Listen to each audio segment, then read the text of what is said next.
بالنسبة إلى موقفنا من أم المؤمنين عائشة، أم المؤمنين عائشة زوجة النبي صلى الله عليه وآله، وعرس رسول الله، وزوجة النبي من أمهات المؤمنين، وجديرة بالاحترام وجديرة بالتقدير.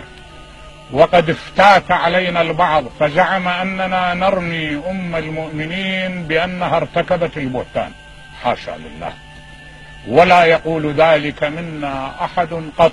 وإذا أحببت بوسعك الرجوع إلى آيات الإفك النازلة في القرآن الكريم لترى تفاسير الشيعة كيف تقف من أم المؤمنين، كيف تحترمها وتنزه ساحتها وتقول بأنها عرس رسول الله يجب أن تصان كرامتها وتصان سمعتها.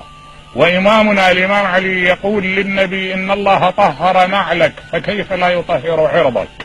هذه من ناحية. ومن ناحية ثانية أن ارجع إلى تراجم من ذهبوا من قال بالإفك في موضوع الإفك، ما فيهم واحد من الشيعة، محسوب على الشيعة ما فيهم واحد أبدا، محسوبين على غيرنا الذين ذهبوا إلى حديث الإفك.